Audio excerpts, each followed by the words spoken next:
जागते रहो हिंदुओं, जागो, उठो, सो क्यों रहे हो। ऐसी जागते रहो की आवाज़ जब मैं बहुत छोटी थी तो पहले एक बंदा होता था जो एक आदमी होता था जो 3 बजे 4:30 बजे ऐसी आवाज़ लगाता था, जागते रहो जागते रहो। और वो हमें जगाना चाहता था कि इससे पहले कि कोई विदेशी अ, संस्था या कोई विदेशी ताकत आपके धर्म को और हमारे देश को भागों में बांट दे, आप लोग जाग जाइए।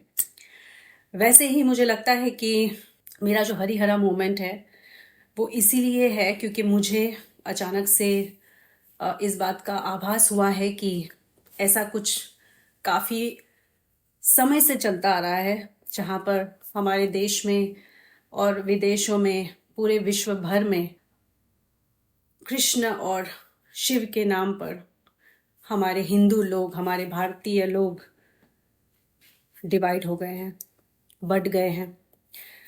और उसका मुझे बहुत समय लगा इस बात को जानने में, इस बात को समझने में। पर अब मैं समझ गई हूँ और मैं आप सबको जगाने आई हूँ। मैं चाहती हूँ कि हम सब अपनी बिजी लाइफ में से कुछ समय इस बात को समझने में भी निकालें कि हमारा धर्म खतरे में है, हमारी एकता खतरे में है और हिंदुओं को एक होने की ज़रूरत है।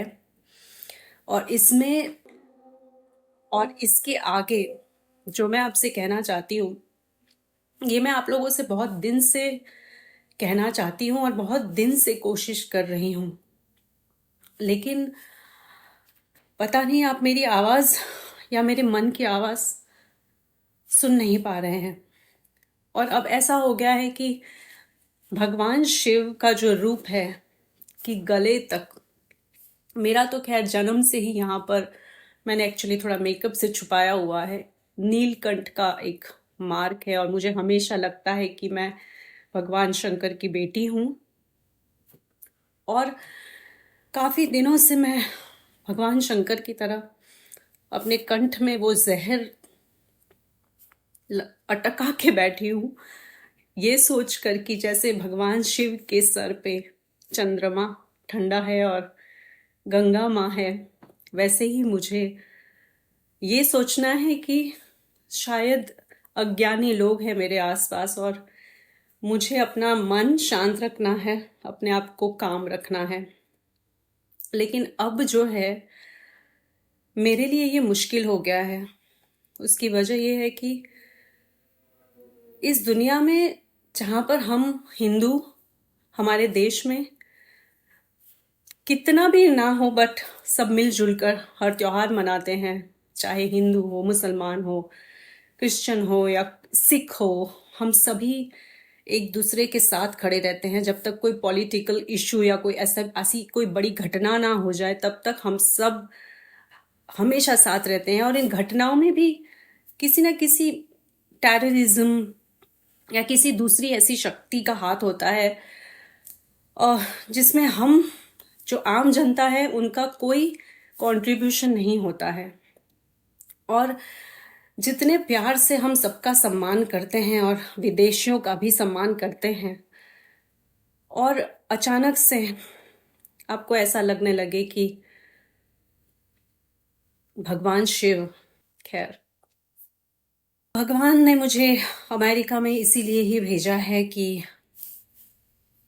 शायद मुझे इस बात का ज्ञान होना था कि मुझे ये हरिहरा मूवमेंट करना है। और उसकी वजह ये है कि भारत पे धर्म संकट आ गया है और आपको तो पता है कि भगवान श्री कृष्ण ने कहा है कि जब जब धर्म की हानि होगी तो मैं आऊँगा। बस तो आप यही समझ लीजिए कि भगवान श्री कृष्ण का ही संदेश हूँ मैं। और भगवान श्री कृष्ण ने हमें महाभारत में दिखाया है कि मैं अच्छे के साथ अच्छा हूँ और बुरे के साथ बुरा। तो भगवान ने मुझे ये दिखाया है और भगवान कृष्ण ने ही मुझे शिव जी का, मैं जब भी कृष्ण भगवान के मंदिर में जाती हूँ तो भगवान ने मुझे शिव जी के दर्शन कराए हैं। और मुझे हमेशा शिव जी नज़र आते हैं आसपास, जब भी मैं कृष्ण भगवान के मंदिर में जाती हूँ। लेकिन मुझे एक बात जो है वो ऐसी मैंने 1 साल बर्दाश्त की है जब से मैं यहाँ आई हूँ कि अब वो मेरे से और बर्दाश्त नहीं हो रही है। जब मैं लॉस एंजलिस में लैंड हुई तो सबसे पहले मैं कृष्ण भगवान से मिलने गई, कृष्ण भगवान के मंदिर में गई। और उसके बाद बड़ी नसीब की बात थी कि मुझे जहाँ रूम मिला था वहाँ भी कृष्ण भगवान का मंदिर था। ये इंसान ने ज्ञान दिया कि उसने शंकर भगवान की और हनुमान जी की मूर्ति एक अपने घर के कोने में रखी थी। तो मैंने उसको पूछा कि आपने शंकर भगवान को, हनुमान जी को एक कॉर्नर पे और गणेश जी को किताबों के जो शेल्फ था उसके ऊपर रखा था, लेकिन उसने उन्हें मंदिर में जगह नहीं दी।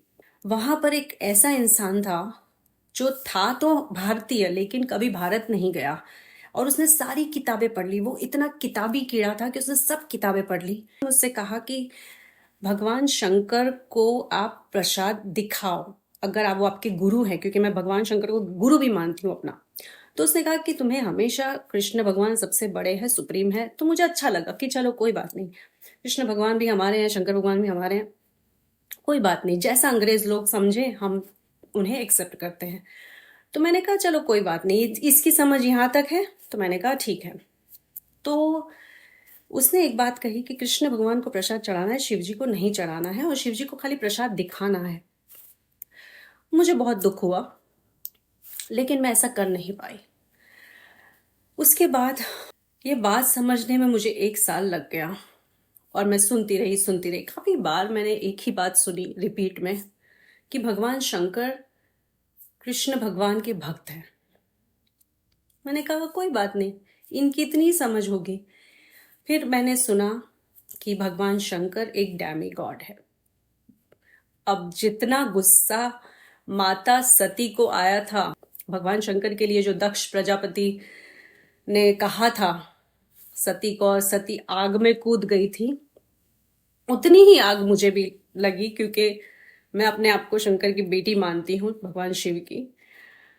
उसी भाव से अपने आप मेरे मुंह से निकल गया कि भगवान शिव डेमी गॉड नहीं है। क्योंकि अंग्रेज लोग डेमी गॉड का मतलब इन्होंने मैथमेटिक्स की तरह परसेंटेज में डिवाइड कर दिया है कि हमारे बाकी भगवानों को 50% देते हैं और भगवान शिव को 80%। और जैसे वो गाना था, मेरा नाम मैरी है, मैरी 100% तेरी है, वैसे 100% ये लोग कहते हैं भगवान कृष्ण को देते हैं। इनके कहने का मतलब ये है कि ये एक ही राग में बार बार आपको कहते हैं कि दूसरे भगवानों की जब आप पूजा करते हो तो आपको 50% बेनिफिट मिलते हैं, और 80% भगवान शिव से और 100% भगवान कृष्ण से मिलते हैं। अब ऐसी डिस्कशन हमने कभी भारत में नहीं की है, और मैंने किसी के साथ कभी, मुझे नहीं लगता है कि पूरे जीवन में मैंने किसी के साथ इस तरीके का डिस्कशन किया हो जहां हमने भगवानों को मैथमेटिक्स की तरह परसेंटेज में तोल दिया हो। मैं सह गई, क्योंकि हूं भगवान शंकर की बेटी, गले में जहर की तरह यहां तक। अब बात आती है इनके यहाँ कोई स्वामी बहुत बड़े जो दिखते हैं अमेरिका के, इनके मुंह से ये निकला कि 1970 से पहले भारत कुछ भी नहीं था। इनके कहने का मतलब ये है कि 1970 से पहले हम लोग कृष्ण भक्ति में थे ही नहीं, और अब अभी हम जागे हैं और अब हम में भक्ति जागी है। ये भी मैं सह गई, गले में भगवान शंकर है। उसके बाद एक बड़े स्वामी ने कहा कि Indians waste lot of their time in praying other deities. इसका अर्थ ये है कि भारत के लोग बहुत समय अपना वेस्ट करते हैं अपने दूसरे भगवानों में। तो ये भी मैं सह गई, क्योंकि मुझे लगा कि कोई बात नहीं, हमारे ही हैं, भगवान श्री कृष्ण के भक्त हैं तो हमारे ही हुए। अब बात ये हो गई है कि हर बार एक ही बात को कहना कि भगवान शिव केवल एक भक्त हैं, जबकि भगवान शंकर सुप्रीम है। और एक ही बात कहना कि शास्त्रों में लिखा है, भगवत गीता में लिखा है, अब मैं इतनी वो हो गई हूँ कि अब मैं कहती हूँ कि नहीं पढ़नी है मुझे भगवत गीता, नहीं पढ़ने हैं मुझे शास्त्र, मुझे माफ करो। और हिंदुओं को मैं सिर्फ इतना कहूंगी कि इतना गले तक पॉइजन सहने के बाद, मुझे चाहे इन लोगों ने बहुत प्रसाद भी दिया हो जो मैं खा चुकी हूँ, और इतना प्रसाद ग्रहण करने के बाद भी मैं एक देशद्रोही नहीं हो सकती हूँ। और मैं आप लोगों से यही गुजारिश करती हूँ कि कम से कम भगवान शिव के लिए अपने काम को छोड़कर एक बार, जब भी आप श्री कृष्ण के मंदिर में जाते हैं तो हर हर महादेव का नारा जरूर लगाइए। और जब भी आप भगवान शिव के मंदिर में जाते हैं तो राधे कृष्ण का नारा लगाकर हिंदुओं में एकता स्थापित करें। क्योंकि अगर आपने ये अब नहीं किया तो अगले 100 सालों में भगवान शिव का अस्तित्व खत्म हो जाएगा, और ये मुझे मंजूर नहीं है। मैं बहुत रोई हूँ इस पूरे साल में, लेकिन अगर मेरे समझाने से या आपके समझाने से समझना होता तो मैंने यूट्यूब पे हजारों बार ऐसे वीडियोस देखे हैं, हजारों कमेंट्स देखे हैं जहां हमारे भारतीयों ने कमेंट्स किए हैं कि ये जो कुछ भी हो रहा है भगवान शिव के अपमान में वो गलत हो रहा है। और मुझे लगा था कि नहीं, कोई बात नहीं, भगवान कृष्ण और भगवान शिव एक ही हैं। लेकिन अगर कोई अंग्रेज आपसे आकर बार बार कहे कि नहीं, तुम्हारा भगवान शिव डैमी गॉड है, अब ये अंग्रेजों को क्या पता कि हमारे क्या भाव हैं और हमारे क्या इमोशंस हैं। अगर मैं ऐसे भी ले लूं तो आप सोचिए कि जिस तेजी से ये अंतर्राष्ट्रीय संगठन आगे बढ़ रहा है, अगले 100 सालों में आपके बच्चों के भी बच्चे होंगे, वो तो ये मानने से भी इनकार कर देंगे कि भगवान शिव का कोई अस्तित्व है।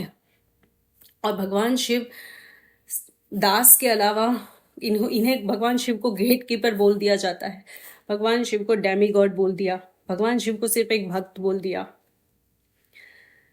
करोड़ों लोगों का आपने दिल तोड़ दिया, उन्हें उनका सम्मान छीन लिया, और इसके बाद आपने चाहे जितने भी पुण्य किए हैं, अच्छे कर्म भी करती हैं ये संस्थाएं, उसमें भी मुझे कोई शक नहीं है। मैं खुद कहती आई हूं कि बहुत अच्छे कर्म किए हैं इन लोगों ने। भूखे प्यासे को घर देते हैं, रूम देते हैं, ड्रग्स एडिक्ट को उन्हें मौका देते हैं कृष्ण भगवान की सर्विस करने का दुनिया भर में। और इसी वजह से वो इतने भूखे होते हैं कि अगर आप भूखे को खाना देकर बोलोगे कि भगवान शंकर डेमी गॉड है, ये बोल दो, तो वो तो बोले देंगे कि भगवान शंकर मटेरियलिस्टिक है और टेम्परेरी बेनिफिट देते हैं, और भगवान कृष्ण परमानेंट बेनिफिट देते हैं। जबकि मैं कितनी बार खुद एहसास कर चुकी हूँ कि भगवान शिव मेरे आसपास है, और इतनी बार उन्होंने मेरा साथ दिया है, और इतनी बार मैंने खुद महसूस किया है और अभी भी करती आई हूँ, और रोज चमत्कार करते हैं भगवान शिव। और आप हर हर महादेव नहीं बोल सकते, आप हमसे कहते हो, किसी की भी जय बुलवा लेते हो, हम जय बोल देते हैं। अगर आप लोग जरा सा भी, अगर आप लोगों को अपने धर्म की चिंता है तो मेरे साथ जुड़ जाइए और कसम खाइए कि आप इस भेदभाव को मिटाकर रहेंगे, और आप लोग मेरे साथ खड़े रहेंगे। और जिन लोगों ने इस तरीके की सोच रखी है उसका खंडन करेंगे। जितना भगवान शिव का अपमान हुआ है उतना ही सम्मान भगवान शिव को मिले, बस यही मेरी इच्छा है, यही मेरी प्रार्थना है मेरे सभी हिंदू भाइयों से, बहनों से, कि बस भगवान शिव को आप न्याय दें। और वैसे तो वो इतने बड़े हैं कि उनके बारे में कोई भी इंसान कुछ भी बोल देगा तो भगवान शिव तो बदलने वाले नहीं है, या ऐसा तो नहीं होने वाला है कि उन्हें कोई फर्क पड़ेगा किसी के बोलने से। अगर हमारे भगवान परसेंटेज में बंटने वाले होते तो हंसी आती है मुझे, और मुझे ये सोचकर भी एक्चुअली हंसी आ रही है कि भगवान शिव का अपमान कर दिया है। आपको अंदाजा भी नहीं होगा कि वो वो कौन है, आप जानते भी नहीं हो वो कौन है। जो जानता ही नहीं उससे बहस करना भी व्यर्थ है। तो जो लोग जानते हैं, जो मेरे हिंदू धर्म को मानते हैं, समझते हैं, हम हमेशा कहते हैं कि हमें राम के अस्तित्व को प्रूव करना पड़ा कोर्ट में, हम श्री कृष्ण के जन्मभूमि के लिए लड़ रहे हैं। और अब ऐसी स्थिति आने वाली है फ्यूचर में, अभी आपको एहसास नहीं है जो मुझे हो गया है, क्योंकि मैं दूसरी दुनिया में हूँ जहां पर मैं ये देख रही हूँ कि अंग्रेजों ने फिर से हमारे हिंदू धर्म में फूट डाल दी है भगवान कृष्ण और शिव को लेकर। लेकिन मैं वो क्लियरली देख रही हूँ। पर अब हमारे भगवान शंकर को भी परीक्षा देनी पड़ रही है उनके होने की, क्योंकि बार बार उन्हें अपमानित किया जा रहा है, उन्हें डेमी गॉड बोला जा रहा है। और बार बार यही बोला जाता है कि कृष्ण सुप्रीम है और शिव। कहने का मतलब ये है कि हमारा धर्म तो सभी धर्मों के भगवान को की रिस्पेक्ट करता है। हमारे तो धर्म में ही है कि चाहे अल्लाह हो या चाहे ईसाई हो या सिख हो या कोई भी दुनिया का धर्म हो, हम कभी किसी धर्म को नीचा नहीं दिखाते। ये तो हमारा धर्म ही है कि हम किसी को भी नीचा नहीं दिखाते। तो भगवान को तो हम कंपेयर करने से रहे, लेकिन ये मुझे नजर आ रहा है। पता नहीं आप लोगों को ये कब नजर आएगा। मैं बहुत शुक्रगुजार हूँ भगवान शिव की कि मैं हमारे भारत को छोड़ के बाहर आई और आज मैं समझ पा रही हूँ कि मुझे कुछ ऐसा करना है कि विश्व भर में आगे हमारी जो भी जनरेशन होगी वो डेफिनेटली सब विकसित होगी और दुनिया देश भर में हमारे लोग फैलेंगे। और ये जो गलत सीख जो मिल गई है लोगों को धर्म की, उसे सुधारने की अब ज़रूरत है।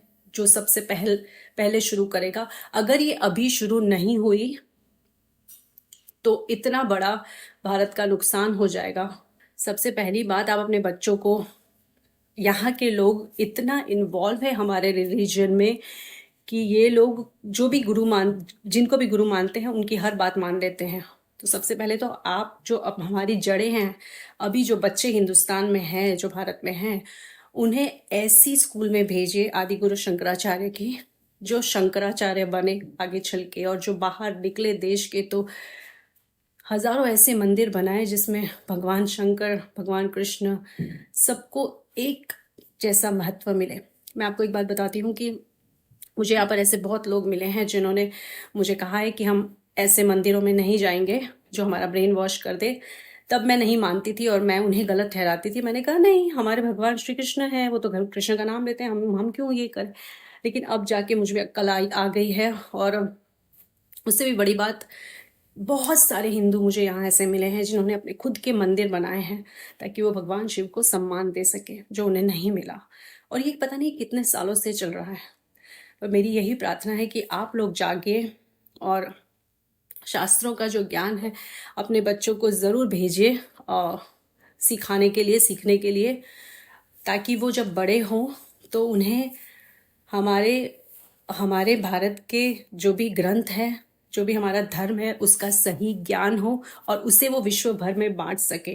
मुझे यकीन है कि ऐसा कोई ना कोई शंकराचार्य, आदि गुरु शंकराचार्य ज़रूर होगा जो विश्व में सही ज्ञान फैलाएगा, जो एकता फैलाएगा, जो हमारे हिंदू में एकता बनाए रखेगा और गलत तरीके से हमारे धर्म का प्रचार नहीं करेगा। हम किसी को फोर्स नहीं करते हैं, हम भगवत गीता को रास्ते पे नहीं। मैंने बहुत बार देखा है कि भगवत गीता ज़बरदस्ती दूसरे देशों के लोगों को देते हुए, और वो भगवत गीता हमेशा हमें सिग्नल पे कचरे के डिब्बे में मिलती है। मुझे यकीन है कि हमारे भारत का कोई भी ऐसा इंसान भगवत गीता को कचरे के डिब्बे में नहीं देखना चाहता है। ये हमारा धर्म नहीं है और हम ऐसे नहीं चलते हैं। हम भगवत गीता उसी को देते हैं जो उसकी इज्जत करे, जो उसे पढ़ना चाहता हो, जो सही तरीके से उसे पढ़े। बस इतनी सी मेरी प्रार्थना है कि आप मेरा साथ देकर जब भी आप कृष्ण भगवान के मंदिर में जाएं तो हर हर महादेव का नारा ज़रूर लगाइए। और आप सब जानते हैं कि मेरा इशारा किस तरफ है। और जब भी आप शिव जी के मंदिर जाएं तो भगवान कृष्ण का नारा ज़रूर लगाएं। जय हरिहरा जय। हर हर महादेव, हरे कृष्णा, ये दोनों साथ में बोलिए। हर हर महादेव, राधे कृष्णा, ये दोनों साथ में बोलिए। बस इतनी सी मेरी प्रार्थना है। और मैंने बहुत बार लोगों को कहानी बनाते हुए सुना है। मैंने सुना है किसी ने बोल दिया कि मैं पहले भगवान शंकर का भक्त था, फिर मैं धीरे धीरे मुझे अक्ल आ गई, मैं कृष्ण भगवान का भक्त बन गया। बहुत अच्छी बात है, आप आगे बढ़ गए। अब आपको ऐसा लगता है तो, पर इसका अर्थ बिल्कुल ये नहीं है कि अगर आप भगवान शिव से, भगवान कृष्ण के भक्त बन गए हैं तो आप भगवान शिव को कुछ भी ना समझें। और समझे तो केवल इतना कि वो तो भक्त है, आंखें बंद करके सिर्फ मेडिटेशन में रहते हैं और कृष्ण भगवान का जाप करते हैं। अगर ऐसा होता तो जब राम आए थे विष्णु के रूप में और जब कृष्ण भगवान का जन्म हुआ था, उस वक्त वो लोग किसकी पूजा करते थे?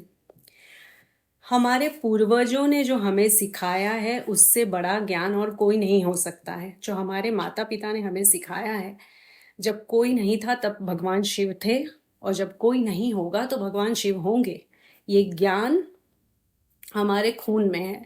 और ये ज्ञान जब हमें कोई और गलत तरीके से देने की कोशिश करता है तो वो हमें नहीं लेना है।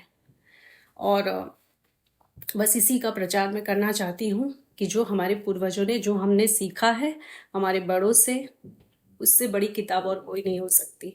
और उसे बरकरार रखना है, उसी को आपको आगे ले जाना है। और कुछ ऐसे लोग हैं जो सिर्फ इसलिए क्योंकि विदेशों में अंतर्राष्ट्रीय संगठन की बहुत सारी ब्रांचेस हैं और उन्हें वीज़ा चाहिए होता है और उन्हें वहाँ रहना होता है, वो लोग देशद्रोही बन जाते हैं।